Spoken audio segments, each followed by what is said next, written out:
CMA है, that is Lewis acid. Brønsted और lorry के अकॉर्डिंग इनके बीच में देना और लेना, इलेक्ट्रॉन पेयर का जो डोनेशन और लेन देन होता है, उसकी वजह से बॉन्ड क्रिएट होता है। पहले भी नाइट्रोजन ने बॉन्ड बना लिया, कभी ऑक्सीजन ने बॉन्ड बना लिया, that is called ambident property. चलो 2 माइनस। तो भाई ये आपका एनायनिक कॉम्प्लेक्स है। कि जो कॉम्प्लेक्स होता है उस कॉम्प्लेक्स में दो तरीके की वैलेंसीज होती है मेरे बच्चे। ना है सेंट्रल मेटल एटम, उसका ऑक्सीडेशन नंबर, और लास्ट में आ जाएगा रेडिकल।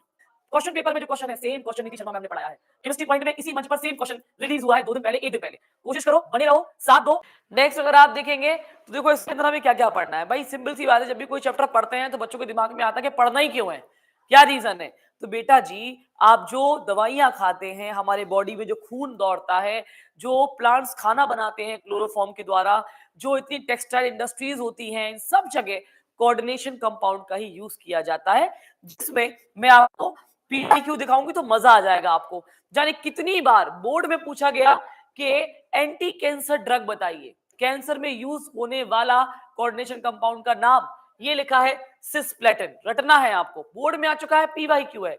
सेम एक कैटलिस्ट का नाम पूछा गया है कि जिंकनाटा कैटलिस्ट क्या होता है, ये भी एक कोऑर्डिनेशन कंपाउंड होता है। ईडीटीए जो वाटर की हार्डनेस को रिमूव करता है, पॉलीडेंटिसिटी वाला एक लिगेंड होता है, टेट्रा एसीटेट आयन इसको हम कहते हैं। तो इस तरीके से कोऑर्डिनेशन कंपाउंड का बहुत यूज है आपकी इंडस्ट्री। तो जब भी कोई चीज हम लोग पढ़ते हैं तो अगर हमें पता चले कि क्यों पढ़ना, तो बच्चे का इंटरेस्ट बढ़ने लगता है। उसके बाद आप खुद देखेंगे, इसमें सॉल्ट की मैंने स्लाइड डाली है, आप यूट्यूब पर कोई भी चैनल आप खंगाल लीजिएगा, पढ़ लीजिएगा, तो आपको कहीं पर भी इतना एलोबरेशन शॉर्ट में, मतलब कंटेंट अच्छा खासा है आपके सामने, बट कम टाइम पीरियड पे है। और अगर आप 2x की स्पीड पर देखते हो, जो आज की यूथ की हैबिट है, तो आप ये मान के चलो 12 मिनट में आप इस पूरी वीडियो को कवर कर लोगे और कंटेंट भी आपको मिल जाएगा प्रॉपर तरीके से। बस कोशिश ये करना है कि सब्सक्राइब करना है केमिस्ट्री पॉइंट एन के चैनल को, और मेरे साथ बने रहना है इस चैनल पे, क्योंकि टाइम टू टाइम जितना प्रोडक्टिविटी मेरे को देनी होगी, हम प्रोडक्टिविटी बढ़ाते जाएंगे, आपके लिए काम करते जाएंगे। आपको नोटिफिकेशन मिले इसके लिए सब्सक्राइब जरूर करें, और जितना इस वीडियो को आप शेयर करोगे, आप जितना शेयर करोगे उतना ज्यादा, क्योंकि देखो सिंपल सी बात है, ये यूनिवर्स का लॉ है और तुम्हें ये लॉ समझना बहुत जरूरी है। अगर आप किसी की हेल्प करते हो, अगर आप वीडियो शेयर करते हो, अपने फ्रेंड्स को हेल्प करते हो, तो आप याद रखना, देंगे रिफ्लेक्ट होके वापस आएगा। हम खराब देंगे, रिफ्लेक्ट होके वापस आएगा, क्योंकि माय डियर चिल्ड्रन, हम एक मिरर वर्ल्ड में रहते हैं, मिरर वर्ल्ड। तो याद रखिएगा ये मेरी वीडियो को, और बच्चों तक पहुंचाइए जो नीडेड बच्चे हैं। तो बेटा इस सॉल्ट की एसिडिक, बेसिक, न्यूट्रल, 3 सॉल्ट आपने ऑलरेडी पढ़े हुए हैं, ठीक है। न्यूट्रल सॉल्ट भी पढ़ा हुआ है। फिर आपने ये देखा यहाँ पर एक मिक्स सॉल्ट भी होता है। अब मैं सॉल्ट की बात क्यों कर रही हूँ, सॉल्ट की बात इसलिए कर रही हूँ यार, 2 चीजें इसमें बड़ी डिस्कस होती हैं इस चैप्टर में, एक डबल सॉल्ट और एक कॉम्प्लेक्स सॉल्ट। बहुत डिस्कस होता है डबल सॉल्ट के बारे में, कॉम्प्लेक्स सॉल्ट के बारे में। What is the difference between double salt and complex salt? तो बच्चा पार्टी सुनो, डबल सॉल्ट वो होते हैं जो कि कामयाबी पाने के बाद, अमीर होने के बाद अपने लोगों को भूल जाते हैं, कहां से उन्हें स्टार्टअप किया वो भूल जाते हैं, मतलब they lose their identities. But जो कॉम्प्लेक्स सॉल्ट होते हैं, ये अपनी आइडेंटिटी को लूज नहीं होते हैं। जब डिसोसिएट होते हैं वाटर में, तो ये डिसोसिएट होने के बाद भी अपनी आईडी को लूज नहीं करते हैं, उन्हें बोलते हैं कॉम्प्लेक्स सॉल्ट। तो ये सॉल्ट का मैंने इसीलिए आपके सामने यहाँ पर वीडियो रखा। उसके बाद ये देखो, बहुत प्यारी स्लाइड है, अट्रैक्टिव इंटरेक्ट, मतलब इतनी इंटरेस्टिंग है, मजा आ जाएगा। एक स्लाइड में चिट्ठा ऑफ लिगेंड, पूरा लिगेंड का चिट्ठा, उसमें क्या क्या है आप खुद देख सकते हैं। इस साइड अगर आप व्हाइट वाला देखेंगे तो आपको दिखाई देगा एनायनिक, कैटायनिक और neutral, negative charge, positive charge, no charge. पानी अमोनिया से दोस्ती कर लीजिए, बहुत पाला पड़ेगा इस चैप्टर में। उसके बाद अगर आप यहां आएंगे तो आपको मिलेगा क्या, मोनोडेंटेड, ठीक है। तो इस तरीके से एक प्रॉपर्टी होती है बहुत ही प्यारी, उसको बोलते हैं डेंटिसिटी, ठीक है। तो आप पानी पी लेती हूं मैं। एक प्रॉपर्टी होती है डेंटिसिटी। डेंटिसिटी का मतलब होता है डोनर साइट्स, ठीक। तो डोनर साइट्स का क्या मतलब होता है? डोनर साइट्स का मतलब होता है कि जितने भी जो लिगेंड्स हैं, उनके पास जो डोनर साइट्स होती हैं, फॉर एग्जांपल जैसे यहाँ पर लिखा है मोनोडेंटेड, तो क्लोराइड, ब्रोमाइड, OH नेगेटिव, ये एक पेयर को डोनेट करेंगे, तो ये मोनोडेंटेड है। अगर मैम यहाँ पर EN लिख देगी, and what is EN? EN होता है CH2NH2, CH2NH2, you know the name, इसका नाम है इथेन 1,2 डायमाइन, और इसको हम EN से लिखते हैं। AN से शॉर्टकट में लिखते हैं। तो बेटा इसके पास 2 नाइट्रोजन है, तो आप देखो 2 लोन पेयर दिखाई दे रहे हैं, 2 डोनर साइड। ऐसे ही ट्राइडेंटेट, टेट्रा, पेंटा, हेक्सा, ऑक्टेडेंटेट आते हैं। तो 2 के बाद जितने भी है सबको उठा के हमने डाल दिया इसके अंदर पॉलीडेंटेड लिगेंड में, जिसमें more than 3, more than 4 donor sides होती हैं, उसको बोलते हैं polydentate ligand. Density the donor side, जितनी डोनर साइड्स होती हैं उस प्रॉपर्टी को डेंसिटी के नाम से हम निकालते हैं। उसके बाद एक मेरा बिल्कुल फेवरेट लिगेंड होता है जिसके ऊपर बहुत क्वेश्चन आता है इस चैप्टर में, ये फेवरेट ही है बोर्ड वालों का, that is called ambient ligand. मैं इसको बोलती हूँ दोगला। तुम्हारा वो दोस्त जो तुम्हारे सामने कुछ और व्यवहार करे, पीछे कुछ और व्यवहार करे, तुम उसको एम्बिडेंट के नाम से पुकार सकते हो। एम्बिडेंट लिगेंड कौन से होते हैं? जैसे मैंने लिखा NO2, इसी को मैं लिख सकती हूँ। तो बेटा इसके पास 2 डोनर साइड है, नाइट्रोजन भी, लेकिन ये डिपेंड करता है कि बॉन्ड बना कौन रहा है, लोन पेयर दे कौन रहा है। मूडी आदमी, मूडी लोग हैं, वही कहानी है, डुअल नेचर के लोग हैं। कभी नाइट्रोजन ने बॉन्ड बना लिया, कभी ऑक्सीजन ने बॉन्ड बना लिया, that is called ambident property. इन सबसे ऊपर एक एक प्रॉपर्टी होती है लिगेंड्स की, जिसे हम बोलते हैं चिलेट लिगेंड। चिलेट लिगेंड जो होते हैं वो क्या होते हैं बेटा? वो होते हैं, मैंने यहाँ पर इसलिए एक स्लाइड छोड़ी थी कि मैं आपको एक्सप्लेन करूंगी प्रॉपर भी। चिलेट लिगेंड को अगर देखें तो चिलेट लिगेंड क्या होते हैं बेटा? जो बनाते हैं क्या, तो ये लिखा है चिलेशन, जो साइक्लिक टाइप का स्ट्रक्चर बना लेते हैं।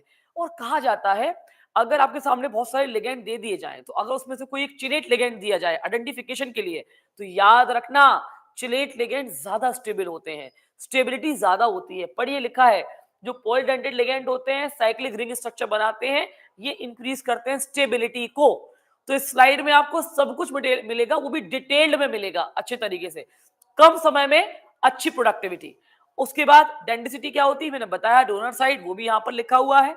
उसके बाद CN क्या होता है? Coordination number. तो जितने नंबर ऑफ लिगेंड्स डोनर करता है इलेक्ट्रॉन पेयर को कोऑर्डिनेट बॉन्ड बनाता है, उसको हम बोलते हैं कोऑर्डिनेशन नंबर। ऑक्सीडेशन नंबर, जो तुम्हारा एप्रिएंट चार्ज होता है उसको बोलते हैं ऑक्सीडेशन नंबर। उसके बाद सेंट्रल मेटल एटम, याद रखना है CMA, सेंट्रल मेटल एटम और सेंट्रल मेटल आयन जो होते हैं बेटा जी, वो क्या करते हैं? वो लुईस एसिड हैं, बेचारे भिखारी हैं, बेचारे गरीब हैं, उनको इलेक्ट्रॉन चाहिए। इलेक्ट्रॉन लेके कौन आता है? भाग के लुईस, जो आपके बेस होते हैं, जो लिगेंड्स होते हैं, वो इलेक्ट्रॉन लेके आते हैं और बॉन्ड को बनाते हैं। चलिए आगे बढ़ते हैं। ये देखिए आप पूरी स्लाइड को ध्यान से देखो। अभी तक जो आपने पढ़ा, मैंने एक एग्जाम्पल को लेकर आई और मैं सब कुछ इसमें एक्सप्लेन कर दूंगी आपको। इस कॉम्प्लेक्स के अंदर जो Cr है, chromium, that is central metal atom. इस कॉम्प्लेक्स के अंदर जो H2O है वो क्या है? आपका लिगेंड्स है। इस पूरे कॉम्प्लेक्स के अंदर जो बाहर पड़ा हुआ है काउंटर आयन, रेडिकल बोलते हैं, ये आपका रेडिकल है। ठीक, उसके बाद अगर मैं इसको तोड़ूं बेटा, अगर मैं इसको तोड़ूं बेटा, तो ये बनेगा CrH2O का होल 6 और प्लस 3Cl माइनस। अगर यहाँ 3Cl माइनस है तो यहाँ पर 3 प्लस आ जाएगा, तो ये कैटायनिक कॉम्प्लेक्स बन जाएगा। इस तरीके से इसको हम कॉम्प्लेक्स एंट्री के नाम से जानते हैं पूरा, ये कॉम्प्लेक्स एंट्री है। तो सारी चीजें हमने इसके अंदर दे रखी हैं आपको, और इसका नाम भी दे रखा है, अभी नाम पे अभी आते हैं कि इसका नाम hexa aqua chromium third chloride कैसे पड़ा। इसका चिट्ठा भी आज ही खुल जाएगा, इसी वीडियो में खुल जाएगा और आपको मजा आ जाएगा। तो मैं एक और एग्जांपल आपके सामने दे रही हूं मेरे बच्चों। जैसे मैंने लिखा K4FeCN का होल 6, तो बेटा डिसोसिएट करो इसको, 4K plus will give FeCN का होल 6 4 माइनस। तो याद रखना ये आपका मेटल आयन है, ये काउंटर मेटल आयन जो बाहर निकलेगा, जो आयनाइजेबल पार्ट होगा, जो प्राइमरी वैलेंसी है वर्नर के अकॉर्डिंग, अभी वर्नर की भी बात करेंगे। ये पूरा कॉम्प्लेक्स एंट्री है जिसमें आयरन आपका सेंट्रल मेटल एटम है। ठीक, याद रखना कैसे काम करेगा। लुईस एसिड बेचारा गरीब है, इलेक्ट्रॉन चाहिए। ये आपके लिगेंड्स हैं और ये कैसे काम करेंगे बेटा? ये काम करेंगे लुईस बेस, ये लोन पेयर देंगे और बॉन्ड बनाएंगे। कितने बॉन्ड बन रहे हैं बेटा? 6 कोऑर्डिनेशन। जब 6 यहाँ पर CN है तो 6 कोऑर्डिनेट बॉन्ड बन रहे हैं यहाँ पर, तो आपको दिखाई दे रहा होगा यहाँ पर 6 बॉन्ड बन रहे हैं। अगर मैं इसका ON निकालूं तो कैसे निकालूंगी, इसका तरीका ही बता दे रही हूं। 1 into 4, जिसको निकालना है उसे आप क्या मानोगे? X मानोगे। साइनाइड का होता है -1 मल्टीप्लाई बाय 6 बराबर 0, तो X बराबर आपका आ जाएगा 2। तो ये आ गया ऑक्सीडेशन नंबर। अभी तक आपने इतनी ही चर्चा करी है। आपने चर्चा करी है कोऑर्डिनेशन नंबर की, ऑक्सीडेशन नंबर की, लिगेंड की, सेंटर मेटल एटम की, डेंसिटी की, टाइप्स ऑफ लिगेंड्स की, वो सारा मैंने इसके अंदर तुम्हें पढ़ा दिया, बता दिया। अब आती है इन सब चीजों को देख लो। एक और मैंने एग्जाम्पल यहाँ पर दे दिया। इसके पहले वाला जो एग्जाम्पल दिया था मैं दोबारा दिखा दे रही हूँ आपको, जिससे कि आपको लगे कि हाँ मैम क्या पढ़ा रही है। देखो इस वाले में क्या था, इस वाले में कॉम्प्लेक्स में चार्ज क्या था, प्लस। तो देखो एक कैटायनिक कॉम्प्लेक्स है, क्या लिखा है ऊपर, कैटायनिक कॉम्प्लेक्स। और जो अभी मैंने खोला है ये वाला, इसके अंदर क्या होगा, जब इसको आप डिसोसिएट करोगे, यहां से तोड़ोगे, तो बेटा ये हो गया 2Na प्लस, और इस पूरे कॉम्प्लेक्स के ऊपर क्या होगा, 2 प्लस आ जाएगा, 2 माइनस। तो यहां पर लिखा है एनायनिक कॉम्प्लेक्स। क्या लिखा है, एनायन, थोड़ा डार्क कलर से यहां पर देखो एनायनिक कॉम्प्लेक्स लिखा हुआ है। तो ये आपको याद रखना है। यहां पर माइनस चार्ज है, थोड़ा ढंग से बना देती हूँ वरना तुम लोग कहोगे यार मैम चार्ज समझ में नहीं आ रहा है। येलो वाला लेते हैं, चलो 2 माइनस। तो भाई ये आपका एनायनिक कॉम्प्लेक्स है। सबसे पहले बच्चे को ये पहचानना अगर आ गया कि केटायन की शक्ल कैसी होती है, एनायन की शक्ल कैसी होती है, तो बेटा एनायन कॉम्प्लेक्स ऐसा होगा, उसके बाहर मेटल पड़ा होगा। एनायन कॉम्प्लेक्स के बाहर मेटल पड़ा होगा, और जो आपका केटायन कॉम्प्लेक्स है उसके बाहर काउंटर रेडिकल आयन पड़े होंगे।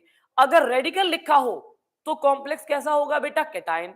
और अगर सोडियम पोटेशियम ये मेटल लिखे होंगे तो पूरा कॉम्प्लेक्स कैसा होगा, एनायन। तो ये आपको याद रखना है। बार बार जोर क्यों दे रही हूं कैटायन एनायन पे, क्योंकि आईयूपीएससी में ये बहुत काम में आने वाला है। जब आप आईयूपीएससी पढ़ेंगे तो बहुत काम में आएगा। भाई बर्नर भाई साहब तो बहुत महान आदमी है, बहुत महान काम किया था। बर्नर ने क्या किया था, बर्नर ने कोबाल्ट क्लोराइड का एक कंपाउंड लिया, COCl3 लिया, इसमें अमोनिया को डाला। अमोनिया को डालने के बाद रिएक्शन करवाई, रिएक्शन करवाने के बाद इनको एक कॉम्प्लेक्स की प्राप्ति हुई, और ये इस तरीके का इनको एक कॉम्प्लेक्स मिला। जो कॉम्प्लेक्स इनको मिला, इनने इसका टेस्ट करने के लिए इसमें सिल्वर का नाइट्रेट डाल दिया। जब सिल्वर का नाइट्रेट डाला तो इसमें AgCl का प्रेसिपिटेट प्राप्त हुआ इनको। और जब ये AgCl का प्रेसिपिटेट प्राप्त हुआ तो उसमें अलग अलग कुछ सीक्वेंस आए, अलग अलग डाटा आया, अलग अलग चीजें आई। तो उनका दिमाग समझ में आया कि ये different amount of number of moles produce क्यों हो रहे हैं, ऐसी क्या बात हो रही है। जब इनने बहुत स्टडी किया तो इनने पाया, इनने बताया कि जो कॉम्प्लेक्स होता है उस कॉम्प्लेक्स में दो तरीके की वैलेंसीज होती है मेरे बच्चे। एक होती है प्राइमरी वैलेंसी और एक होती है सेकेंडरी वैलेंसी। देखो यहाँ लिखा है सेकेंडरी वैलेंसी और यहाँ लिखा है प्राइमरी वैलेंसी। ये वाला आपका पार्ट, ये आपका सेकेंडरी वैलेंसी वाला पार्ट रहेगा और यहाँ पर आपकी प्राइमरी वैलेंसी वाला पार्ट रहेगा। तो प्राइमरी वैलेंसी वाले पार्ट में क्या है, देखो ध्यान से। जो प्राइमरी वैलेंसी होती है बेटा वो होती है आयनाइजेबल, वो छोड़ के जाती है। सेकेंडरी वैलेंसी नॉन आयनाइजेबल, वो छोड़ के नहीं जाती है। फॉर एग्जाम्पल पहले वाली कॉम्प्लेक्स में आ जाओ, इसी वाले में, तो बेटा ये देखो जो साइनाइड है वो छोड़ के तो नहीं गया ना, तो ये सेकेंडरी वैलेंसी है। पोटेशियम छोड़ के जा रहा है ना, तो ये प्राइमरी वैलेंसी है। तो इससे आपको समझ में आ जाएगा कि मैं क्या पढ़ाने जा रही हूँ आपको। जो प्राइमरी वैलेंसी होती है वो आयनाइजेबल होती है और छोड़ के जाती है, और वो बताती है ऑक्सीडेशन नंबर। ठीक, वो हमको इंफॉर्मेशन प्रोवाइड करती है ऑक्सीडेशन नंबर के बारे में, और डॉट डॉट लाइन से हम उसको रिप्रेजेंट करते हैं क्योंकि वो छोड़ के जाने वाली होती है। लेकिन जो सेकेंडरी वैलेंसी होती है ना बेटे, वो बताती है कोऑर्डिनेशन नंबर, और कोऑर्डिनेशन नंबर को हम थिक लाइन से रिप्रेजेंट करते हैं। इस तरीके से दो तरीके की वैलेंसीज के बारे में वर्नर ने डिटेल्ड में जानकारी दी, और ये एक्सपेरिमेंट हुआ था। उस एक्सपेरिमेंट से हमें पता चला अच्छा दो तरीके की वैलेंसी होती है, primary as well as secondary valency. अब हम हमारे फेवरेट टॉपिक पे आ जाते हैं, जो हमारा टॉपिक है नॉमेनक्लेचर, नेमिंग, और नेमिंग के बारे में बातचीत करते हैं। तो बेटा जी देखिए आप, ये कुछ कॉम्प्लेक्स दिए हैं, ये कुछ दिए हैं, कुछ कॉम्प्लेक्स यहाँ पर दिए हैं। तो मेरे बच्चों जब आईयूपीएससी की बात आती है तो अच्छे अच्छों के दिमाग हिल जाते हैं कोऑर्डिनेशन कंपाउंड में कि आईयूपीएससी कैसे करेंगे यार, बहुत टफ है यार, कैसे होगा, हो नहीं रहा यार, ये नहीं हो रहा। मैं कोऑर्डिनेशन की 2 वीडियो अपलोड करूंगी, दोनों में आपको मजा आ जाएगा। एक आपकी ये अपलोड होगी जिसमें आपको मजा आ जाएगा, एक आपकी और आएगी तो आप कहोगे कि हमारा पूरा कोऑर्डिनेशन कंपाउंड वाइंड अप कर दिया मैम ने, और मैं मुझे मजा आ गया पढ़ के क्लास। तो बेटा एक आपका याद रखना, ये आपका हम बना दे रहे हैं। चलो पहले कैटायन वाला पढ़ाते हैं। दो तरीके कॉम्प्लेक्स तुमने अभी पढ़े, एक पढ़ा तुमने कैटायन, एक पढ़ा तुमने एनायन कॉम्प्लेक्स। अब ये कैटायन कॉम्प्लेक्स कैसे आएगा, अभी जस्ट थोड़ी देर पहले देखो, अगर तुम्हें याद हो तो मैं तुम्हें स्लाइड दिखाऊं तो मजा आ जाएगा कि हाँ ये पता है। ये CrH2O का होल 6 और Cl, ये वाला बना देते हैं, CrH2O का होल 6 और बाहर Cl3, ठीक है। यहां K4FeCN का होल 6। बेटा हम क्यों कह रहे हैं कैटाइन, क्यों कह रहे हैं एनाइन कॉम्प्लेक्स? अगर आप इसको तोड़ते हो मेरे बच्चे तो ये क्या होगा, CrH2O का होल 6 प्लस 3Cl माइनस, यहां पर क्या आएगा प्लस। तो क्या कॉम्प्लेक्स में प्लस चार्ज आ गया? क्लियर हो गया, ये कैटायनिक कॉम्प्लेक्स है। जब इसको तुम डिसोसिएट कर रहे हो तो यहां तो मेटल पे तो प्लस आएगा और यहां पर क्या आया बेटा, यहां पर क्या आ गया, माइनस आ गया, इसलिए ये एनायनिक कॉम्प्लेक्स है। बस इतनी सी बात तुम्हें याद रखनी है, कैटायन की एनायन की इतनी सी बात तुम्हें याद रखनी है। और एक फॉर्मूला बता दे रही हूं, उस फॉर्मूले को जीवन में उतार लो, मजा आ जाएगा। कैटायनिक कॉम्प्लेक्स के लिए सबसे पहले नंबर, फिर लिखना है लिगेंड्स, वो भी अल्फाबेटिकल ऑर्डर याद रखना, फिर लिखना है सेंट्रल मेटल एटम, उसका ऑक्सीडेशन नंबर, और लास्ट में आ जाएगा रेडिकल। चलो फॉलो करते हैं। बताइए कितना नंबर लिखा है, 6। केमिस्ट्री में 6 को क्या कहते हैं, हेक्सा। पानी को इस चैप्टर में एक्वा बुलाना है आपको, तो आपने लिख दिया एक्वा। उसके बाद क्रोमियम, क्रोमियम CMA का नाम क्रोमियम, ऑक्सीडेशन नंबर निकालोगे तो 3 आएगा इसका, 3। और रेडिकल क्या पड़ा हुआ है, क्लोराइड, तो इसका ये नाम हो गया। कई बच्चे ट्राइक्लोराइड लिख देते हैं, वो ट्राइक्लोराइड नहीं चलेगा, ये 3 क्लोरीन देखने की जरूरत नहीं है, वो ऑक्सीडेशन नंबर निकालने के लिए दिया हुआ है आपको, सिर्फ क्लोराइड लगाना है, इस फॉर्मूले को फॉलो करना है। फिर इसके लिए फॉर्मूला है, जो काउंटर मेटल एटम है उसका नाम लिखेंगे, फिर नंबर लिखेंगे, फिर लिखेंगे लिगेंड, और लिगेंड लिखने के बाद हम CMA लिखेंगे, CMA के नाम में ATE, बस यही बात तुम्हें याद रखने वाली है। एनायनिक कॉम्प्लेक्स में बच्चों की गलती सिर्फ CMA के पीछे सफिक्स में ATE लगाने की होती है, उस पर तुम्हें जोर देना है, और उसके बाद लिखना है ऑक्सीडेशन नंबर। चलिए नाम लिखते हैं। सबसे पहले मेटल का नाम पोटेशियम, तो आपने पोटेशियम लिखा यहां पर। पोटेशियम के बाद यहां पर 6 है तो आपने हेक्सा लिखा। CN को हम बोलेंगे साइनो, आपने साइनो लिखा। अब आयरन के लिए FeRrATE लगा दिया आपने, सफिक्स ATE, फेरेट ATE लगाना है, और आप यहीं से निकाल लो, 2 निकलेगा इसका ऑक्सीडेशन नंबर। ये तरीका है। ये फॉर्मूले अगर आपने अपने जीवन में उतार लिए, ये फॉर्मूले आपने पढ़ लिए, तो कोऑर्डिनेशन कंपाउंड की IUPAC तुम्हें परेशान कर ही नहीं सकती, मैं दावा करती हूं। आप आराम से कर ले जाओगे। फॉर एग्जाम्पल यहां देखो कुछ कंपाउंड पड़े हुए हैं, नेगेटिव नेगेटिव नेगेटिव, मतलब नेगेटिव चार्ज कब आया होगा, जब यहां पर कुछ ना कुछ मेटल आयन होंगे, पोटेशियम सोडियम मैग्नीशियम कुछ तो बना होगा, तब जाके इसके ऊपर प्लस नेगेटिव चार्ज आया, क्योंकि मेटल आयन निकल गया होगा प्लस, इस पे आ गया माइनस। इन दोनों पे कुछ भी चार्ज नहीं है, और अगर मैं इनको तोड़ूं तब भी ये जाएगा प्लस और ये जाएगा माइनस, ये जाएगा प्लस, ये पूरा कॉम्प्लेक्स जाएगा माइनस।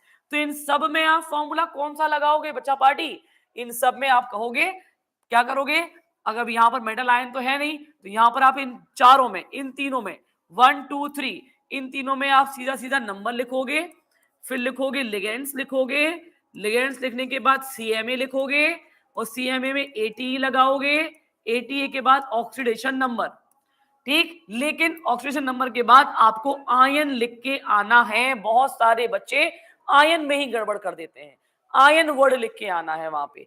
और रही बात इन दोनों की, तो इसमें मेटल दिया हुआ है, तो इन दोनों में फॉर्मूला क्या लगाओगे, पहले मेटल का नाम लिखोगे, फिर नंबर लिखना है, फिर लिगेंड लिखना है, लिगेंड्स के बाद CMA, और CMA में याद रखना क्या लगाना है, ATE, उसके बाद ऑक्सीडेशन नंबर। लेकिन यहां आपको आयन लगाने की जरूरत नहीं है, क्योंकि इसमें आयन दिया ही नहीं है। इन तीनों में आपको आयन लगाना है, इनमें आपको आयन नहीं लगाना है। बताओ आपको क्लास कैसी लगी, यहीं तक मेरे को क्लास तोड़नी थी। अब नेक्स्ट टॉपिक में हम उठाएंगे आइसोमेरिज्म और BBT, 2 इंपॉर्टेंट टॉपिक उस वाली स्लाइड में हम लेके आएंगे। कोशिश करिए, चैनल को सब्सक्राइब करिए, कनेक्टिविटी बना के रखिए, यूट्यूब पर केमिस्ट्री पॉइंट NK को खगालिए, देखिए कितनी बार ऐसा हुआ है कि जब भी मैंने पढ़ाया, लास्ट ईयर की सारी रील्स देख डालिए आप, क्वेश्चन पेपर में जो क्वेश्चन है सेम क्वेश्चन नीति शर्मा मैम ने पढ़ाया है। केमिस्ट्री पॉइंट में इसी मंच पर सेम क्वेश्चन रिलीज हुआ है 2 दिन पहले, 1 दिन पहले। कोशिश करो, बने रहो, साथ दो, इस वीडियो को शेयर करो, कमेंट करो, सब्सक्राइब करो, तो ऑटोमेटिकली आपको पॉजिटिव वाइब्रेशन और एनर्जी मिलेगी। मैंने बता दिया, क्योंकि आप और हम दोनों ही मिरर वर्ल्ड में रहते हैं, जैसा करेंगे वैसा रिफ्लेक्ट होकर हमारे पास आएगा। God bless you all of you.